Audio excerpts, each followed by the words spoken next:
Good morning and welcome back to Mousumi lifestyle. Mousumi লাইফস্টাইলের নতুন আরেকটি ভিডিওতে তোমাদের সকলকে স্বাগত জানাই।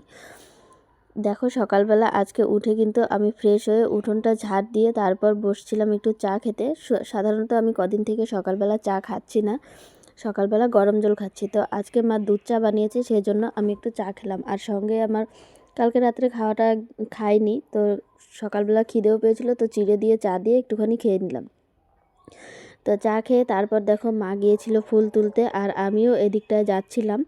আর এই দেখো ফুল, তো এই ফুলটা দুপুরবেলা মেলবে, কিন্তু মেললে পরে ফুলটা এতটা বড় হবে না, বলার মতো না। আর এই লাল ফুলগুলো আমাদের গাছের, আর এই যে কড়ি ফুলগুলো এগুলো কিন্তু পাশের বাড়ির গাছের।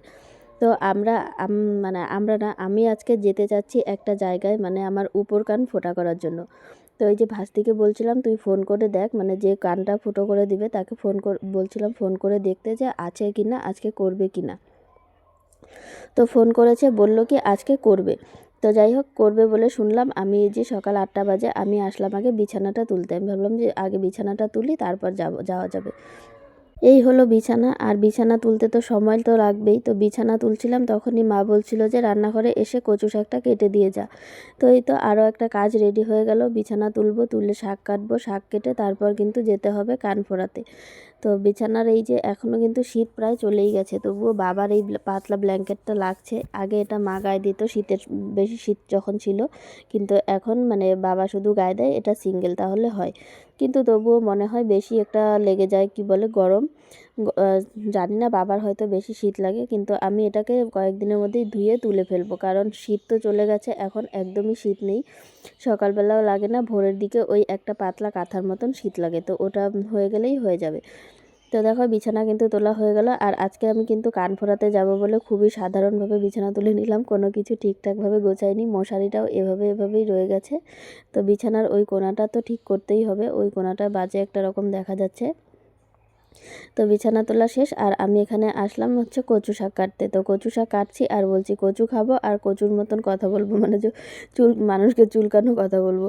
তো যাই হোক, দেখো কীরকম, মানে কচু টচু কাটতে আসলে কত কিছুর কথা হয়ে যায়, কত রকমের। তো এই কচু শাকের কথা আমি অনেক দিন থেকেই বাড়িতে বলছিলাম যে কোথাও একটু কালো কচু পাচ্ছি না। তো এই যে দেখো, আমি বলছিলাম এই যে এরকম এরকম করে চুলকাবে কচু শাকটা খেলে। তো মা কালকে বিকেলবেলা দেখি কোথা থেকে যেন এই কচু শাকগুলো জোগাড় করে এনেছে। আসলে কচু শাকটা আমি খাই সবসময়ই, তার কারণটা হচ্ছে কচু শাক খেলে আমার হিমোগ্লোবিনটা লেভেলে থাকে। আমার একটু হিমোগ্লোবিনের প্রবলেম আছে, ব্লাডের, তো সেই জন্য। তারপর দেখো কচু শাক কেটে মাকে ধুয়ে দিয়ে এসে তারপর এই যে যাচ্ছি ভাস্তি আর আমি।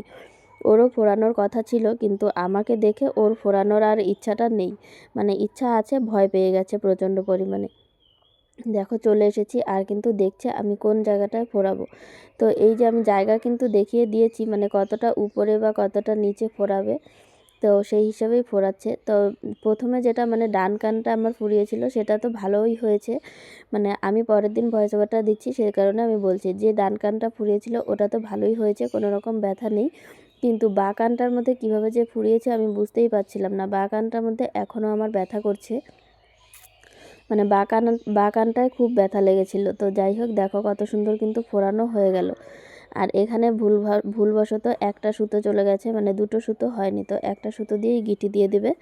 আর এই তো কান ফোড়ানো হয়ে গেল। আমি দুদিন দেখবো, যদি বাঁ কানের ব্যথাটা না কমে বা কানটা না শুকোয়, তাহলে কিন্তু বাঁ কানটা আবার আমি বন্ধ করে নতুন করে করব। তো এই কান ফোড়ানোর শখটা আমার আগে ছিল না, এটা নতুন করে আমার হয়েছে একটা কানের দুল দেখে অনলাইনে।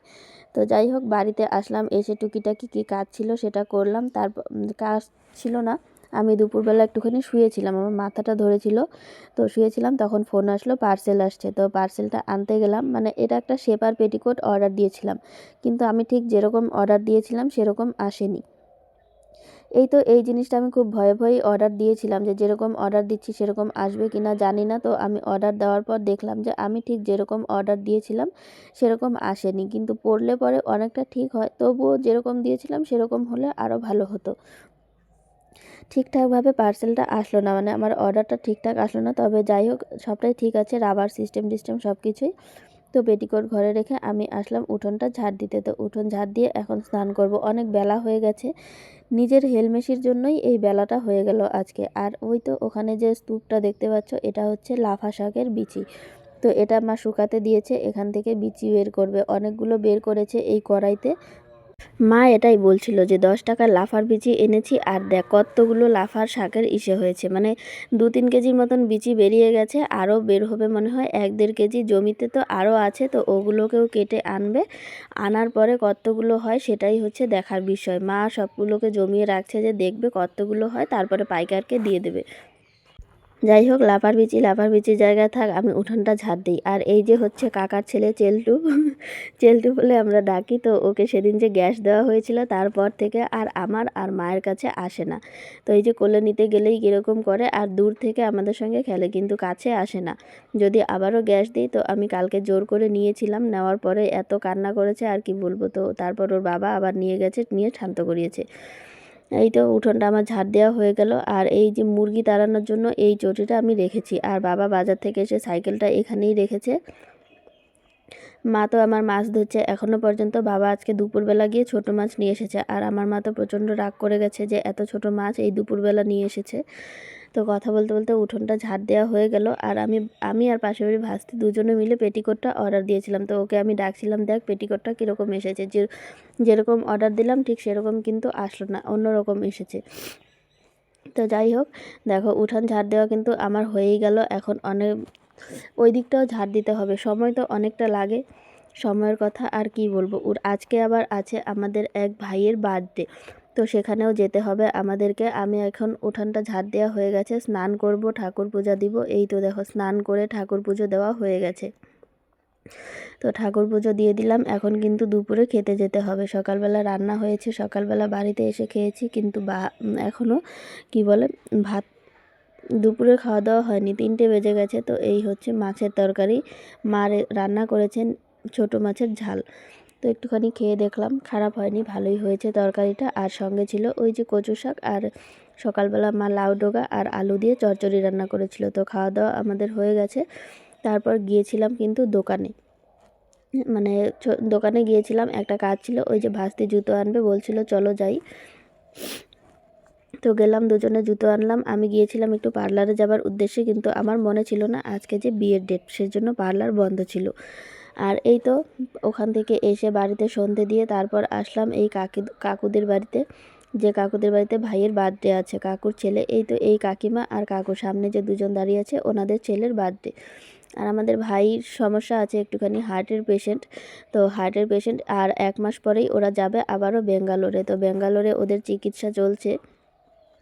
এবার 4 বছর পরে যাচ্ছে ঠিকঠাক। এবার গেলে ডাক্তার বলবে যে সার্জারি করতে হবে কি করতে হবে না, না ওষুধেই ঠিক হয়ে যাবে। তো ওর বার্থডের ওইদিকে সবাই সাজাচ্ছে, আর আমি এখানে চিকেন রান্না হচ্ছে, এখানে লাইট ধরে বসে আছি, যে লাইট ধরে বসে আছি রান্নাটা তাড়াতাড়ি হবে। আর এইদিকে দেখো আমার দাদা বার্থডের গিফট এনেছে, এই বক্সটায় করে একটা এনেছে কি একটা, আর ওই তো প্লাস্টিকে আছে খাতা আর কলম।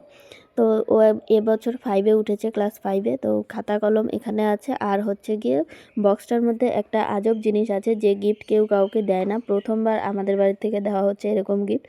আমাদের বাড়ি থেকে ওকে সবসময় আজীব আজীব গিফটই দেওয়া হয়।